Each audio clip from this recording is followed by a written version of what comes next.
con nosotros el ministro Jorge Ferraresi. Ministro, ¿cómo está? Buenas noches. Hola, buenas noches, ¿cómo estás? ¿Cómo está todo? ¿Cómo va todo en la Argentina? La verdad hoy es un día de reflexión, Sí. digo, recordar 20 años, 19-20 de diciembre, donde 39 argentinos perdieron la vida en un lugar, como vos explicabas recién, ¿no? Casi de tiempo terminal de un sistema. Y llamativamente después Sí. los ciclos como que se repiten, ¿no? Sí.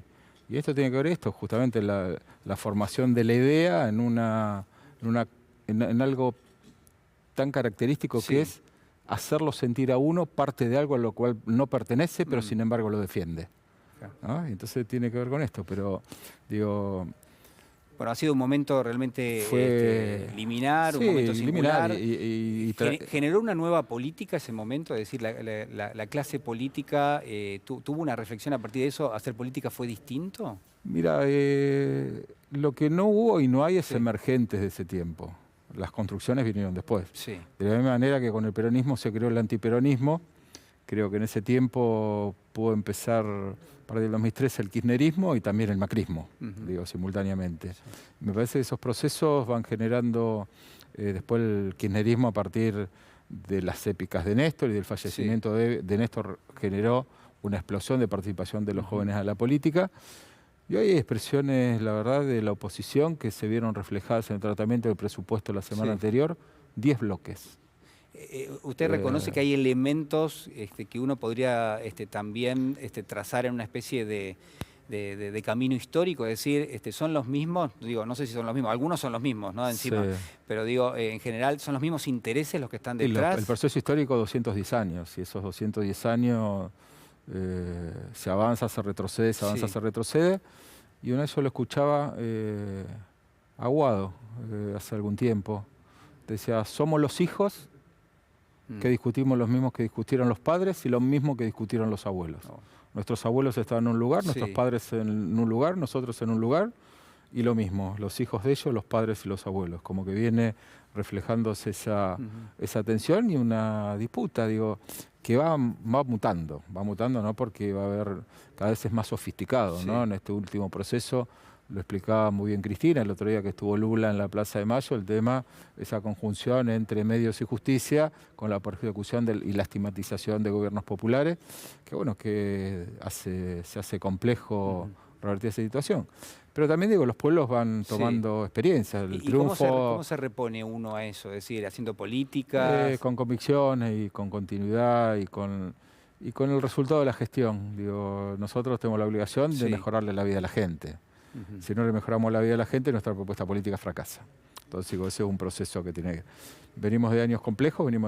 Cuando vos hablabas, yo qué sé, Chile, el presidente es un emergente de la situación de la pelea de los 2010. Y sí se generó, lo que acá no para, eso del 2001 no pasó, no hay alguien que haya generado ese o haya participado de ese movimiento que después se convirtió en dirigente, sino que fue un proceso distinto. Pero me parece que la tensión que existe en la Argentina, digo, se transmite, pero digo, es con políticas, y con que también, digo, que la gente abrace las políticas públicas. Vos fíjate, yo escuchaba hoy algunas reflexiones sobre querer comparar este tiempo al 2001, y me parece que hubo una contención social muy fuerte que fue producto de la pandemia. Me parece que no se vislumbra hoy una movilización de muchos sectores, respetuosa, digo, cada uno en su tiempo, en su forma, digo, me parece que estuvo muy ese reconocimiento del presidente a los familiares en un acto, la verdad, muy, muy emotivo. Y nosotros tenemos la obligación de dar respuesta a la gestión. Y la gestión va dando respuesta en la medida de que ya tenemos niveles de actividad económica superiores a las previas al 2019. Digo, el tema de la inversión pública, tanto en obra pública como en vivienda, es exponencial. Nosotros ya llevamos entregada la vivienda 30.000 y ya llevamos el día de hoy al crédito 35.000. Y estamos en un proceso de construcción de 85.000 viviendas y ya entregamos más de 102.000 créditos para refacciones. O sea, vamos en un proceso de inversión.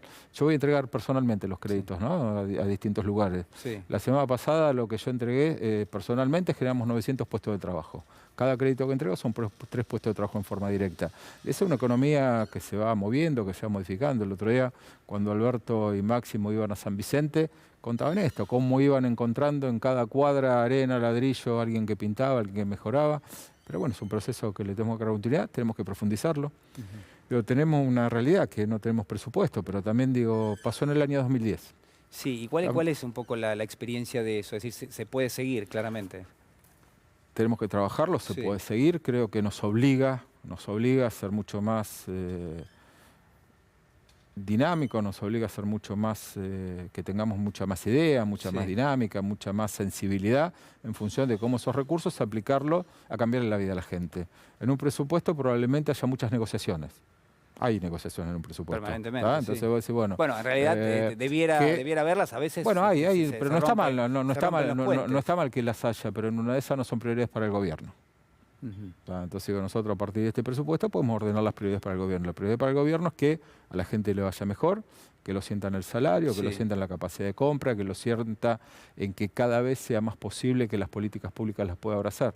Y esto tiene que ver, mira, cuando yo te contaba lo de los créditos, el último sorteo lo hicimos en septiembre. Había 13.000 argentinos inscriptos.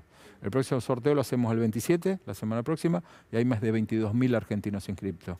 Y vos fíjate que esto no es una 22.000. No es una noticia que salga mucho en los medios. Y sin embargo, el boca a boca, digo, la realidad de los créditos, la construcción de los barrios que se va generando, la generación de suelo urbano, que hoy tuvimos una reunión con todas las provincias y con muchos municipios en el tema de empezar a generar. Esto tiene que ver una política de Estado, que esa política de Estado nos permita cumplir un sueño, generar trabajo y cambiar un paradigma clave, que tiene que ver con que no es el sistema financiero el que te da el crédito, sino el gobierno a través del banco hipotecario, que es nuestra herramienta que le permite a tasa cero, donde la variable es el 0,9 del coeficiente de variación salarial, ajusta la cuota, y la variable es el tiempo. Y eso es importante también, que esté atado al salario. Sí, porque aparte digo, da certeza, da certidumbre tu historia. Y una cosa que no vamos en la última entrega de créditos, entregamos el 95% del crédito de movida. De manera que la plata la tenga el que va a construir, pueda comprar todos los materiales, y en vez que le crezca el crédito, porque aumenta el valor de la construcción, no le aumentó más el crédito, y si él la plata la puede trabajar a plazo fijo, de manera que el aumento de la mano de obra lo pueda pagar de esa tasa de interés. Uno en este contexto piensa, bueno, el gobierno está negociando con el Fondo Monetario Internacional, está en el medio de una negociación que va a llevar tiempo. ¿Puede llegar a verse alterado en parte todo esto que usted me está diciendo? Es decir, todo esto que se puso en marcha, ¿o el gobierno va a hacer los esfuerzos para que eso no ocurra? Mira, el presidente lo plantea muy claro, digo, hay la inversión pública y la deuda interna no se deja de lado, todo lo contrario, nosotros pagamos primero la deuda interna, y por eso el 2,5 de Producto Bruto en obra pública y en vivienda, y eso es un número inalterable, así que digo, vamos... Eso no se va a modificar, eso no se va a modificar, esa es una condición de nuestro gobierno para los acuerdos que pueda haber, y nos tomaremos el tiempo que nos tenemos que tomar, digo, no es una cuestión de apuro, no es una cuestión de acordar a cualquier costo, sino justamente cuidar el crecimiento de la Argentina, y a partir del crecimiento de la Argentina, que en realidad, digo, el acuerdo está. El acuerdo del fondo está, es el acuerdo que hizo el macrismo, que este año hay 19.000 millones de vencimiento de deuda. Sí, que uno ya ni lo menciona porque es impagable. Bueno, está bien, pero hoy la realidad de la Argentina, que hoy tiene un acuerdo, producto del gobierno del macrismo, un endeudamiento que fugó capitales, donde los vencimientos este año son 19.000 millones. Nosotros estamos generando otra alternativa distinta, pero hoy el acuerdo que tiene la Argentina con el fondo es el acuerdo que hizo el gobierno de Macri de pagar este año 19.000 millones. No es que no hay acuerdo y que la Argentina esté en default. La Argentina está en un proceso de renegociación de una deuda impagable, ¿no? De una deuda impagable, pero es un dato de la realidad, digo. Y entonces a veces llama la atención, ¿no? Como desde el lugar de los que tomaron deuda, ¿no? Hablan con determinada liviandad, ¿no? Y sin embargo una de las condiciones que hubiese facilitado el acuerdo tenía que ver con la aprobación del presupuesto, que tampoco existió, pero ya estaba la voluntad. La voluntad empezó cuando María Eugenia Vidal, antes de las elecciones finales, con los datos de las PASO, decía vamos a ir por la presidencia de la Cámara de Diputados. Bueno, usted ahí reconoce como un elemento que ya estaba mostrando. Ya estaba mostrando. Después, bueno, muchos diputados dijeron no vamos a votar este presupuesto, y la conclusión fue esa. Ahora, lo que también es cierto, y el análisis de la oposición, 10 bloques, ¿no? 10 bloques que trabajaron también, que tuvo que ver mucho la convención del radicalismo, a ver quién era el más odiador, ¿no? Quién era el que más expresaba el odio hacia lo que es nuestro gobierno, digo, como decía anteriormente. apareció el peronismo, aparece el antiperonismo, bueno, se expresa de manera muy virulenta.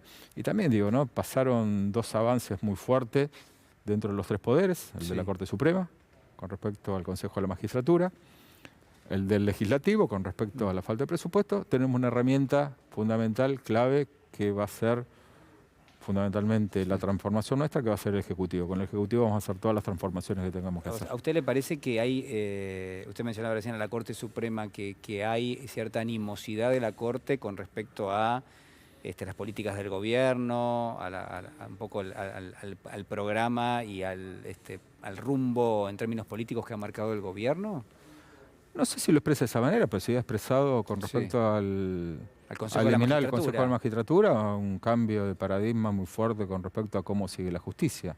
Y evidentemente, o sea, plantea resolver algo que no se puede resolver en el plazo que plantea la Corte. Por lo tanto, la esperanza de la Corte en esa definición es que no se cumpla. Así que bueno, digo, pero tendremos respuesta a ese tipo de cosas. Por eso digo, tenemos el Ejecutivo, que el Ejecutivo dará respuesta a toda la demanda que tenga la sociedad y nos pondremos al lado de transformar la Argentina con las herramientas que tenemos del Ejecutivo. Ministro, muchísimas gracias. No, gracias a vos, que tengas muy buenas noches. Ha sido muy gracias. amable. Bueno, el ministro Jorge Ferraresi.